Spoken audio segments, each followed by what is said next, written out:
Thank you so much for coming to the 7th grade concert this evening. That song was appropriately called Cantar, which in Spanish means to sing.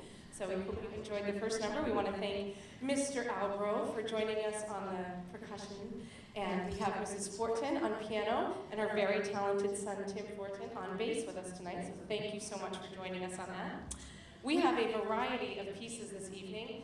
And one of the things that we strive for in the music program is teaching as much diversity to the students as possible. We know that they can go home and play or sing Adele and Dropkick Murphys and whatever they feel like, the Beatles. We do that sometimes too. But we also want to open up their world of music to literally music from other worlds and other countries. In fact, you'll hear music from another planet tonight from the band, not from us. So keep your ears open for which planet you're going to hear from with the band. But tonight, we are singing in a few different languages and from different countries. This next piece, Homeward Bound, is intended for you to turn inward towards your own thoughts and your heart about what it means to feel at home. And we talked about this as a class. And sometimes home doesn't always mean the literal house you live in. Sometimes it's not where you're living right now. Sometimes it's a place in your heart that you go to feel comfortable. And so those are things that we discussed when we talked about this song. The other thing that is really exciting this year with the 7th grade is we are singing in 3-part harmony, not just 2-part harmony anymore. Because, yay, we have changing voices, which is awesome. So as some of our girls and boys, their voices are dropping. The girls' voice don't drop as dramatically as the young men, but they do get lower. So we had some brave girls say, "Yeah, Miss Pink, I'll sing baritone." So thank you, ladies, for doing that. And the young men are getting used to their dropping voices, which is always exciting. And we just try to keep them going through that stage of life because it's so fun. And if you come to 8th grade next week, you'll hear we sing in 4-part harmony because we have a legitimate bass in our 8th grade choir, so we're really excited about that. So please enjoy our next piece, Homeward Bound.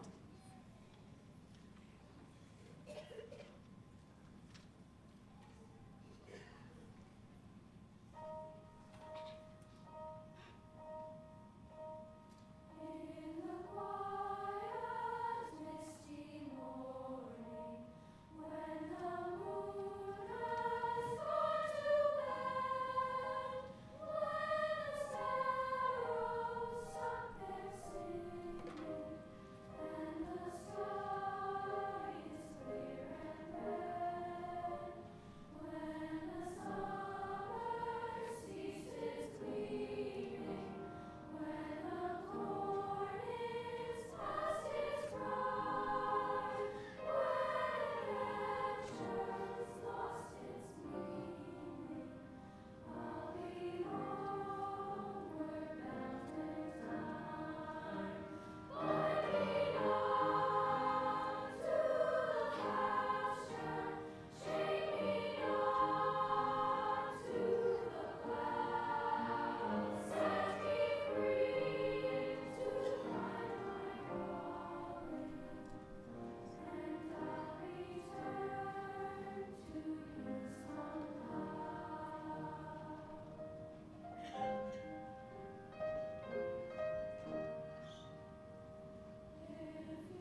could tell that they love that song.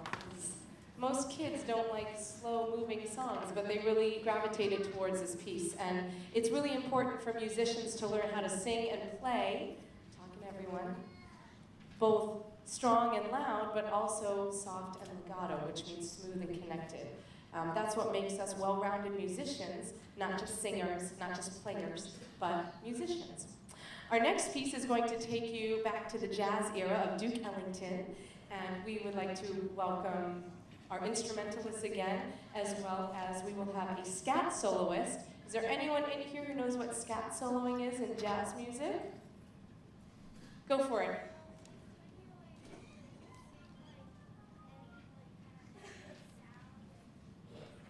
So Samantha says, when you sing any sounds, are there any specific words in scat soloing?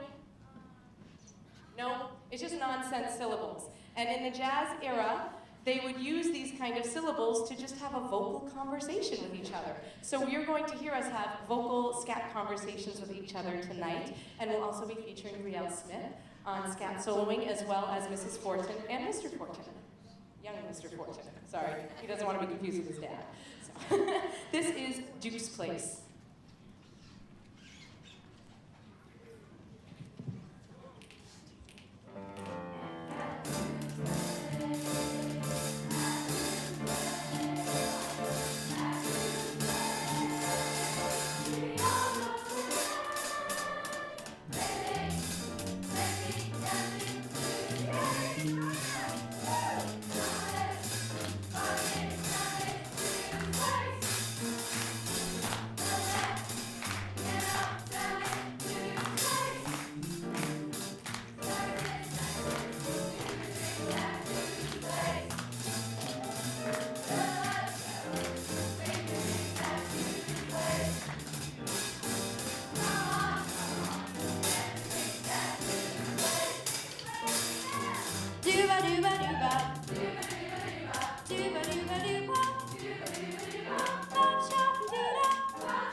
Jazzers have a solo, it's appropriate to clap afterwards. So that's what we were doing. We were clapping for all of them. Thank you so much. Riel, excellent job on your first scat solo. Nice work.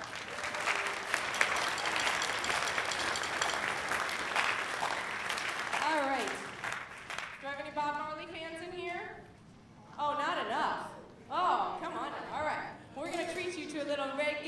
go back to Jamaica, man, visit a little Bob Marley, you know what I'm saying, okay? And we'd like to welcome out pretty much everyone in our incredibly talented music staff, and we will be featuring Miss Tidoli on flute, Miss Greenleaf on the ukulele, and Mr. Albro on percussion, and Tim on bass, Mrs. Sporton on piano, and if you miss Mr. Haggerty, you'll hear him all on the 8th grade concert next week. Plus he's, conducting his own band tonight, so he's got a few things to do as well. So please welcome the whole music staff on Three Little Birds.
Thank you very much, man. Thank you so much. We hope you got to go to the island just for a little bit there. I'm doing the best I can. Come on, come on. So now we're going to take you to the completely opposite place, and we're going to take you to very loud parties in Italy. But not specifically Italy itself. We're going to take you probably to more like the North End. And it's going to be a lot of fun. And I would like to bring down our group of soloists right now. And I'd also like to introduce you to my very talented husband, Mr. Ray Sewell, who will be playing mandolin for us this evening. Thank you.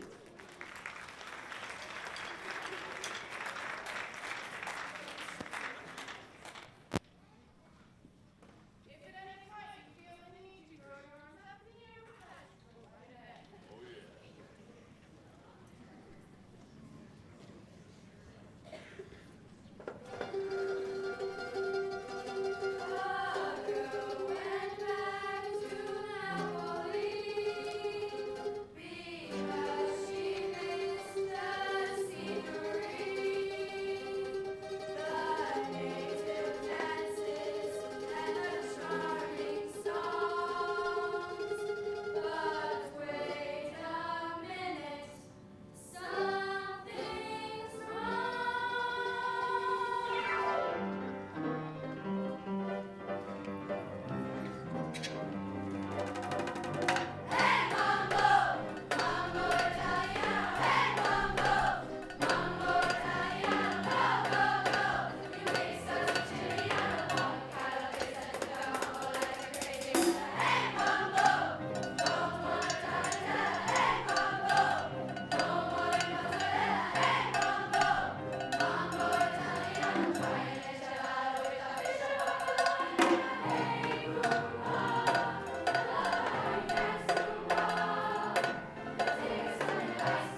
opportunity before we do our combined piece to give one more round of applause, not only to our choir, but to our band that has joined us this evening. Thank you.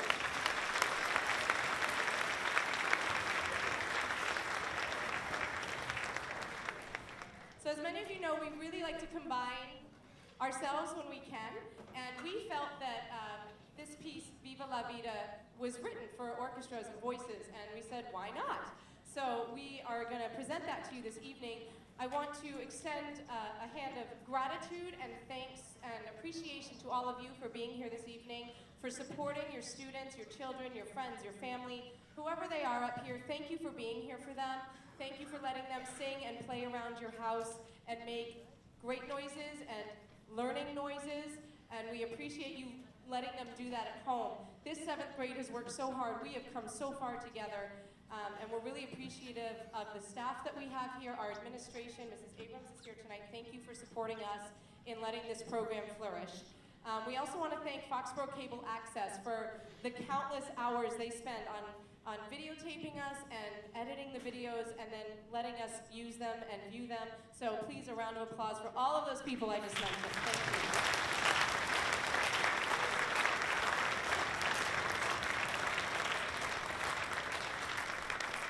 And for the choir's final piece and the orchestra's first piece, we hope you enjoy Viva la Vida.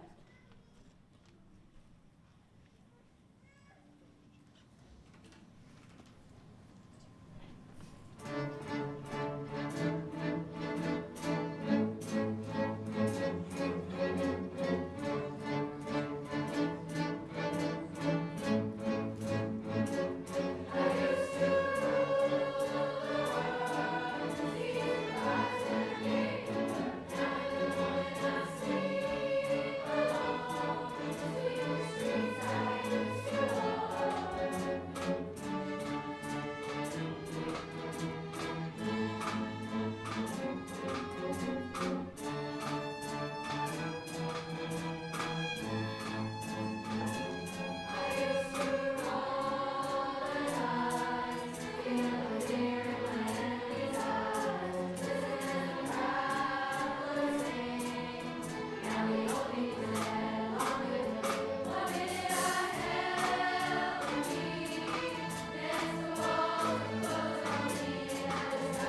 Thank you so much. We're going to invite those who are in orchestra to go onto the stage. Thank you, Morgan. And the choir can take a seat down here, and band, we look forward to hearing you as well. Thank you so much, and now let's hear it for the orchestra. Guys,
welcome. Hopefully you're hearing progress from 6th to 7th grade.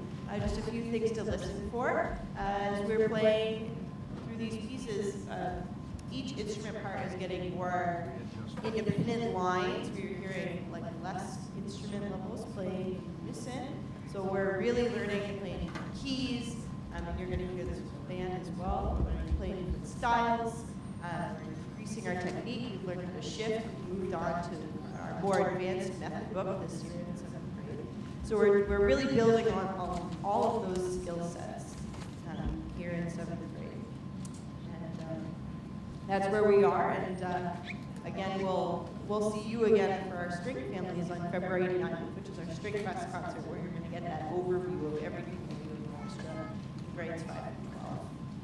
All right, here is the rest of our program.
Good evening.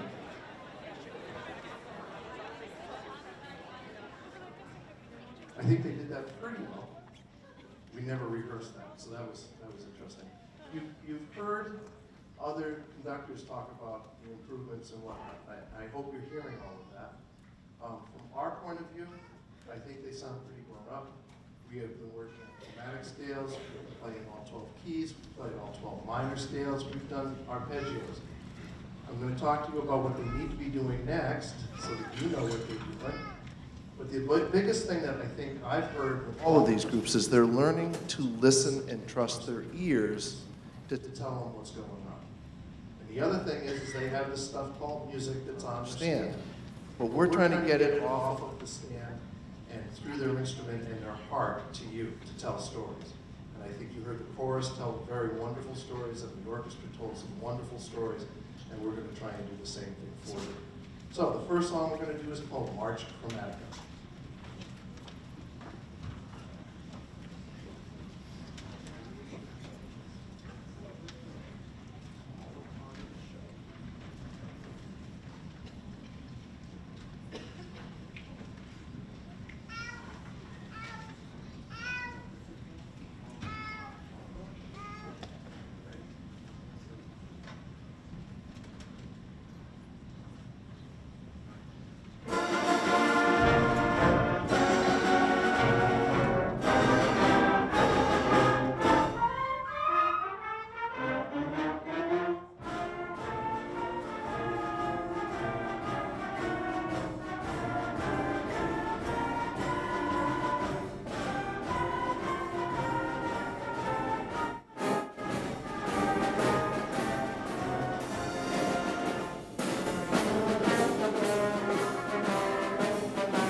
storytelling. Anybody know that little-known movie that's out now, The Force Awakens? Boom, boom, boom, boom, boom, boom, boom, boom. Where did the Darth Vader theme come from? John Williams wrote it, but he's a very intelligent man. And way about 100 years earlier, somebody wrote a very angry piece of music about Mars. Not Mars, the planet that's red, but Mars, the bringer of war. And so we're going to play that for you, and I hope that it brings you back to the idea of where John Williams got the idea for the Darth Vader theme. It's sort of the same idea, and that's where they copy. We take stories that people have done before, we update them and do them in other things. That's why Shakespeare is so important, because so much of everything that we do is the same stories that Shakespeare wrote hundreds of thousands of years ago. So, although it's easier to understand it when they're talking in modern English and not that stuff that they read it in. But anyway, so this is Mars, the Bringer of War. It's part of a group of 7 tunes, hence a suite, meaning like rooms in a combination of rooms, 7 rooms, that were written for the planets mythologically.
Another story, this way from Norway, Edvard Grieg, in the Hall of the Mountain King. I think you'll all recognize it when you start to hear it. But the most important thing is the concept that we're working on is getting faster. We're going from a slow tempo, and it's going to continue to speed up throughout the piece. In music, it's called an accelerando. In a car, it's called the accelerator, so we're going to use both in doing that. Through the classes that we're doing here, and I hope that they're giving you enjoyable stories about this, but I'm starting to show them a lot of exercises. Anybody here go into the gym? Anybody go to the gym or work out or anything? Anybody want to go to the gym and work out? I've got membership, never. I mean, a lot of us do that and all of that. And in all honesty, what these musicians are doing up here is they need to exercise on this piece of apparatus now. And so I'm giving them those exercises that they can do. They need to do about 15 minutes of it every other day or so. I mean, literally to get it so that they don't have to think about it. It's sort of like learning to tie your shoe. They don't think about doing that. They can talk to you and text and probably Twitter and do all that stuff at the same time while they're tying shoes. So we're trying to do that. At this point, it's a matter of physically just using and manipulating their instrument on a regular basis. If you could help by reminding them to do their exercises, that would be helpful. Okay? And it should sound the same pretty much every day. They should get faster as the days go on. Metronomes and tuners are very cheap now. If anybody has a smartphone, you can get them for free. Free is good, okay? Because about 20 years ago, it would have been about $50 a piece. So if you have any of those, or they have smartphones, I'm showing them where those apps are and everything else, not trying to sell anything, because they're free. But it would help them to play their instruments. So anything like that that could help, anything you can do to remind them to go and exercise would be helpful. Thank you.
so wonderful work with all these colleagues. Please have a round of applause for the chorus.